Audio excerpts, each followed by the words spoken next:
ഒരു പരിപാടിക്കിടെ അവതാരിക വേടനെ കുറിച്ച് ചോദ്യം ചോദിച്ചപ്പോൾ ജാസി ഗിഫ്റ്റ് പരിഹസിച്ച ഒരു വീഡിയോ മുമ്പ് ഞാൻ എൻ്റെ ചാനലിൽ അപ്ലോഡ് ചെയ്തിരുന്നു. എന്നാൽ ഇപ്പോൾ ജാസി ഗിഫ്റ്റ് മാപ്പുമായി ഇറങ്ങിയിട്ടുണ്ട്.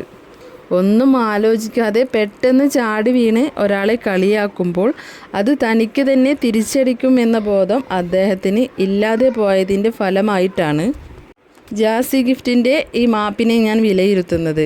ആരും ആർക്കും മേലെയുമല്ല കീഴെയുമല്ല, എല്ലാം തകർന്നടിയാൻ ഒരു നിമിഷം മതി.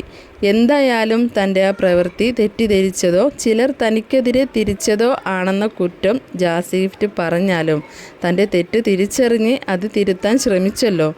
ആ മനസ്സ് കാണാതെ പോകുന്നത് ശരിയല്ല. ഇതൊക്കെ ഒരു പാഠം തന്നെയാണ് അഹങ്കാരവും തലക്കനവും മനസ്സ് നിറച്ചു നടക്കുന്നവർക്ക്. നമസ്കാരം, ഞാൻ ജാസി ഗിഫ്റ്റ്. വേടൻ എന്നറിയപ്പെടുന്ന നമ്മുടെ എല്ലാം പ്രിയപ്പെട്ട ഹിരൺദാസ് മുരളി, അദ്ദേഹവും ഞാനുമായിട്ടുള്ള ഒരു വീഡിയോ ഇങ്ങനെ ഒത്തിരി സർക്കുലേറ്റ് ചെയ്യപ്പെടുന്നുണ്ട്. വളരെ തെറ്റിദ്ധരിക്കപ്പെട്ട ഒരു കണ്ടന്റാണ്. അതിന്റെ നിജസ്ഥിതി ഇതാണ്. ഞങ്ങളുടെ ശാന്തമയ രാത്രിയിൽ എന്ന ഫിലിമിന്റെ ഒരു പ്രൊമോഷന് വേണ്ടി ഞങ്ങൾ ഇരിക്കുമ്പോഴത്തേക്ക്, അത് അത്യാവശ്യം കുറച്ച് ദിവസങ്ങൾ മുമ്പെയാണ് നടക്കുന്നത്.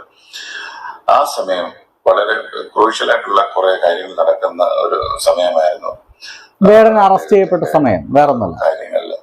അപ്പം പർപ്പസ്ലി അവതാരിക ഇതിനെപ്പറ്റി ചോദിച്ച് ഞങ്ങളെ കൊണ്ട് ആൻസർ ചെയ്യിപ്പിക്കുക എന്നൊരു ഉദ്ദേശത്തോടെ വന്നതും, ഞങ്ങൾ ആദ്യമേ ഞങ്ങളൊരു തീരുമാനം എടുത്തിരിക്കുന്നു, ഒരിക്കലും പ്രശ്നം ഉണ്ടാകുന്ന കണ്ടന്റ് ഞങ്ങൾ സംസാരിക്കില്ല എന്ന്. കോൺട്രവേഴ്ഷ്യൽ കണ്ടന്റ് സംസാരിക്കില്ല.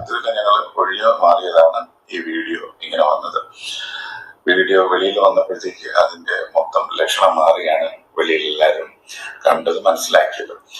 അപ്പോഴത് വളരെ തെറ്റിദ്ധരിക്കപ്പെട്ട ഒരു വീഡിയോ ആണ്. ആരെയും ഞാൻ പ്രത്യേകിച്ച് അങ്ങനെ ഡീഗ്രേഡ് ചെയ്യാൻ ശ്രമിക്കാറില്ല. പ്രത്യേകിച്ച് എല്ലാവരും കേൾക്കുന്നതും എൻജോയ് ചെയ്യുന്നത് പോലെ വേടന്റെ പാട്ടിന്റെ ഒരു ഫോളോവറും ഫാനുമാണ് ഞാൻ. ഞങ്ങളൊരു ഷോ ഇപ്പോൾ കഴിഞ്ഞ മാസം ചെയ്തതേ ഉള്ളൂ. അതുപോലെ ഒരു പ്രോജക്റ്റ് ഞങ്ങൾ ഒരുമിച്ച് ഡിസ്കസ് ചെയ്യുന്നുണ്ട്. അപ്പോഴും വളരെ തെറ്റിദ്ധരിക്കപ്പെട്ട ഒരു കണ്ടന്റ് ആയിരുന്നു. അപ്പോഴ് ഇത് കാരണം ആർക്കെങ്കിലും എന്തെങ്കിലും ബുദ്ധിമുട്ട് തോന്നിയിട്ടുണ്ടെങ്കിൽ ഞാൻ മാപ്പ് ചോദിക്കാം.